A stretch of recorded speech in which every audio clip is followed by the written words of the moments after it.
All right, quick. Without thinking through, how many different ranges of self-defense are there? Close. No. I want a number. Like really fast. Right now. Boom. Go. No. I said without thinking through. Throw out a number. 1 foot. What? What? Apparently I need to reword that question. How many different ranges? There is close in. There is... Far away. Okay, how many different ranges of self-defense are there? Close and far away. Welcome to the Impact Defense Podcast. We are dedicated to giving you the information that you need to help keep you safe. Now let's join our hosts, Brian, Jada, and Kylie. Okay, so to clear the air, the subject of this podcast is self-defense in different ranges, like distances between you and your partner. You were almost there. See, now I'm coming back to this conversation we had of this was a topic in a podcast that we needed to cover, and I was going, we've already covered that topic. We've talked about all of the different kinds of self-defense there are, and you are talking about how far away you are from an attacker, and that makes sense now. Yeah. But before it did not. Okay, so we'll start on the outside. And we break this down really into 6 different ranges. The first one is projectile. In other words, you are far enough away that you can't touch them, even with something you're holding, and you shoot something at them or throw something at them or something along those lines.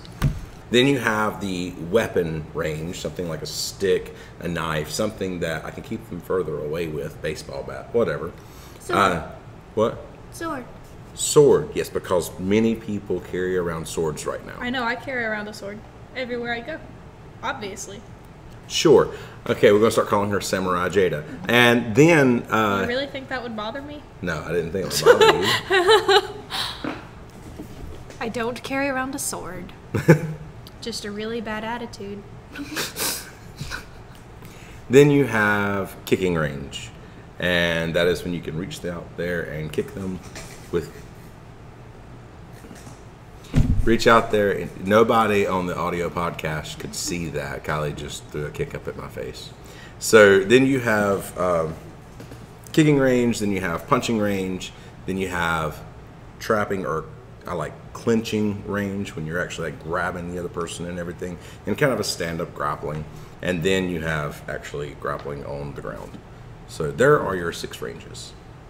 Now the question is, do you feel like you prepare for all 6 of those ranges? Personally, yes. The majority of people, no. Yeah, unfortunately, you hear about, and I mean, we're talking, there's lots of different aspects for everything, because there's sometimes you're just, do you deal with verbal self-defense? Do you deal with all these things? But when you're doing physical self-defense, that's really what this whole podcast is about. Do you look at and say, okay, I need to cover and work in all of these ranges? That does not mean you have to be an expert marksman and an expert grappler and an expert puncher and you don't have to be expert level at all of these things. You have to have an understanding of all of these things. And as we used to say in a lot of the podcasts, it seemed like, and we don't say it quite as much anymore, is you got to feel the holes. And then you have your communities that are built around one specific aspect of it. It's like, yes, I'm really good in self-defense. And you ask them what they do in training, and let's say that you're in Taekwondo. Well, a lot of times that equips you for kicking range. You're in boxing, that prepares you for punching range. You're in jiu-jitsu, that prepares you for grappling range. Or you just have firearms training or a concealed carry permit, and you think that you're probably prepared for the shooting range. Yep. And in all actuality, you've got to have preparedness in all of them, because I guess we go back to the hammer and the nail analogy. That's what I was about to bring up. If your only tool is a hammer, then every problem has to be a nail. Yep. So. And unfortunately, that's not every problem. So if you have like one response to every situation, if the only thing you ever train is to step in on somebody and start punching and kicking, knees, elbows, everything else, then you're, if somebody really kind of pulls a gun on you from 20 feet away, that's probably not the best thing to do. Yeah, I was watching a video the other day with Dutch in the USA. Mm-hmm. And he was doing a video on the best technique for if someone is robbing you, like just someone wanting your stuff. And he just basically was like, oh, you want my keys? Here's my keys. Yeah. You want my wallet? Here's my wallet. And then you had people in the comments like, yeah, see, the reason I carry a gun is because I don't want to be a pushover like that. Because someone's pulling a gun on me, they're going to have to beat me to the trigger. I'm over here like, they don't have to beat you to anything because they're already on the trigger. They already have a gun on you, yes. Yes. I was like, so you have to draw your gun, aim, and shoot, and beat one finger for them. Mm-hmm. See, it's that preparedness that you think you have, but your theory is not fully thought out. Yeah. We got really kicked into the podcast, but now we need to get to Jada's news story. That's true. And this portion of the podcast will continue after our news portion. Welcome to Self-Defense News with Jada. 45 home invasions occurred in Chattanooga, Tennessee between October 2000 and January 2001. But one night of January 12th, the home invasions came to an abrupt end. 2 masked gunmen burst through the door of Tiffany Bibbs' home. When the mother, who was holding her baby, attempted to dial 911, one of the robbers knocked the phone out of her hands. Then the assailants forced 4 occupants of the house to give up their money and jewelry. As they were leaving, one of the intruders snatched Bibbs' baby from her arms and ran outside. Gerald Beverly, a visitor in the home, grabbed a handgun and followed the robbers. The assailant placed the baby on the porch and began shooting at Beverly. The visitor returned fire. When police arrived, Beverly and the armed neighbor were standing over the body of Micah Townsend. Beverly was not charged. There have been no more home invasions reported in Chattanooga, Tennessee, as of 2008. These were the only people that were doing home invasions? Either that or it just scared them. Scared all the other ones away. But 45 home invasions, and the streak ended after that incident. And I have no idea if I'm saying Chattanooga right. Anyway, so set the baby down to return fire with the dude. I wonder how that would have gone if they hadn't set the baby down. Like, did they realize that they couldn't really aim? I'm wondering a lot of things on that. I don't know. That's just confusing because if you're stealing a baby, the person is probably not going to shoot at you while you're holding the baby. I know. So they set it down and returned fire? It was just like that probably killed him right there. I mean, not that I'm cheering for the robber in any way. It's just I felt like he could have been a little bit better than that. Like if you're going to do something Can't you make it a little more challenging? But no, I mean, in all seriousness, I don't know. That's weird. Like, the whole thing is weird. Yeah. Got everything they wanted, and just, like, out of the blue decides, oh, I want to steal the baby, too.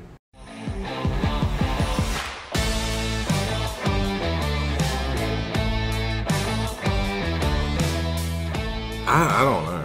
I know, that's odd. What a strange story. You're welcome.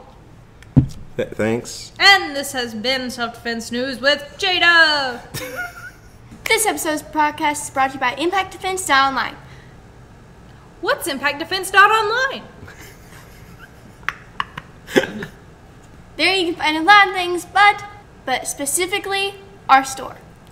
There you can find hats, hoodies, and t-shirts, and we have the specifically new ones, our new Train Division shirts.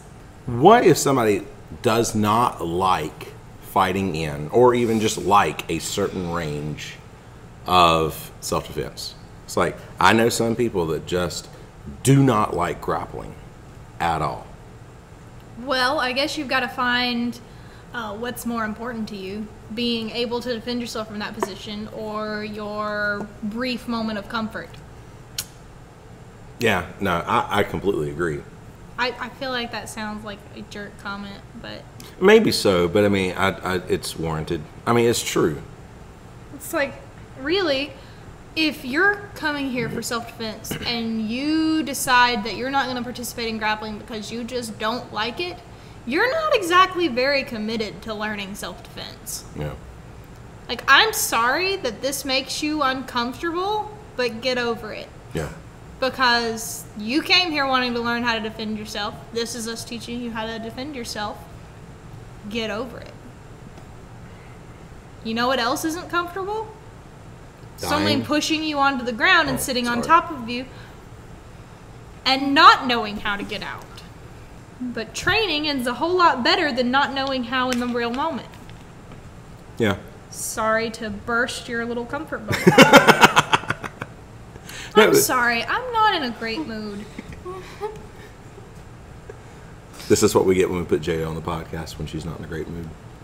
It's been a very stressful last couple of weeks, so we are. I was just saying that it's. I think it's not manifesting itself the way my stress usually does. It's just making me irritated. Like I'm just irritable. Well, but you don't have to be an expert in any one of these levels. What you need to do is be competent in every one of them. I mean, that's kind of that big thing. I think the harder one to ask, though, is about guns. Because you have some people that just have this moral dilemma when it comes to firearms. They think that guns are morally wrong. So why would somebody that think that guns are morally wrong need to learn about how to use a gun? Whether you believe they're morally wrong or not, they're relevant. I know, and they exist. And while you may not like it and you may not want to use it, if you find yourself in a situation and an attacker has a gun and you're able to fight and work against this person and take it away, then if you don't understand it, you could very well hurt yourself with it or have an accident happen with it or something.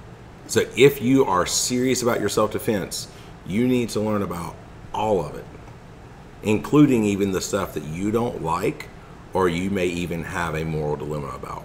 Because I'm not saying that everybody has to have a gun and everybody has to be, like a trained expert with a gun. If you plan to use a gun in your self-defense, you need a lot more training. But I'm saying everyone needs to at least understand it enough that you're not going to hurt yourself or somebody else in a situation with some type of negligent kind of discharge or something. Now, whether you're for guns or not for guns, you should go. No, how? Now, you can at least go out and do a gun safety class where you learn how they work and how to be safe with them. And in most of those classes, you don't even have to shoot the guns. That's true. I mean, at least that way you have at least a small understanding of them, and you can keep yourself, safe in that situation if you end up fighting away a gun from someone. Or at least take some of the nervousness off of yourself when it comes to being around people who are handling firearms. You can tell if they're handling them in a safe way or a negligent way. And then that way you can kind of ease your own mind, because if you understand how it works, you understand when it's going to or not going to go off. Yeah. And then that way you don't have to be... Avoiding something tends to let people be afraid of them. That's true. For instance, someone who grows up in the city and is never anywhere near the woods or large animals would probably have a serious aversion to them if they came across them later on in life. I imagine if you'd never seen a cow in person and then you come across this gigantic horned creature, probably would be a bit weary. Yeah. Even if it was just minding its own business behind an electric fence, you'd probably still be a little worried about it. It's the same way with guns. Not knowing about them or being around them just makes you more afraid of something, even if they're being handled safely at the moment. I think the biggest thing that we need to look at from this is kind of do a personal assessment and say, okay, we have these 6 ranges again. So we have our projectile range, our weapon range, kicking, punching, clinching, and grappling. And I think the biggest thing is go, okay, we know all 6 of these ranges exist, and there are plenty of other skills out there, but these are the 6 kind of physical self-defense ranges. What do you personally need to work on? Look at all 6 of these. Let's go through. Go, okay, I'm good here. I'm good here. I'm good here. I'm good here. This one kind of sucks, and I'm okay here. Or whatever. Just kind of rank yourself out. So everybody's gonna have certain comfort levels to where you're gonna want to do things. For me, we've talked about it before, or I don't know if we've talked about it before on here, but when I'm teaching, I bring it up. When I am trying to deal with a situation, if I can, I'm going to clinch up with somebody. I like working from the clinch. So I will move in, that standing grappling. I can control them a lot better, and then kind of like punch and knee and elbow and everything from that position, and usually to kind of do a pretty good job because I've done a lot of work from there. I see kind of that punching kicking range. I've seen too many lucky strikes being landed by people, and I can stand there and punch and kick with people, but if it's a self-defense situation, I would want to clinch up. It's just where I would prefer to be, because I have punches, kicks, knees, elbows, takedowns, whatever I want to do from there. I've got a lot more tools that I feel is just better for self-defense. But that's me personally. Other people are going to have like other areas that they are a lot better in, and that's going to be their favorite area. So your goal would be to be comfortable enough in each one to get it to a place where you're more comfortable. Yep. So if you're really good at ground fighting, you'd probably be comfortable taking someone to the ground in self-defense. That's the greatest place for you to be. And that's going to depend on there's lots of philosophies there. Yeah, but if you're a more competent fighter on the ground, then taking someone to the ground is probably a decent idea. Yep. If you are not a competent fighter on the ground, your goal is to be able to get up. You've got to have enough knowledge in each one to understand how to fix the problem. You don't have to have the answer to every question. You just have to understand how to get it to a point where you can do a little bit better. It's kind of like in math, where you don't necessarily just know the answer to every problem off the top of your head, but you know a formula that can get you there. Yeah, pretty much. So make a list of the 6 different ranges and kind of rate yourself at each range, and then you kind of see where you need work and what you need to do. And some of these things you can, honestly, with most of them, you can pick up some extra skills just by going to some seminars that are going to be covering certain areas of these. So it's just going to take some practice and some work and kind of do some research.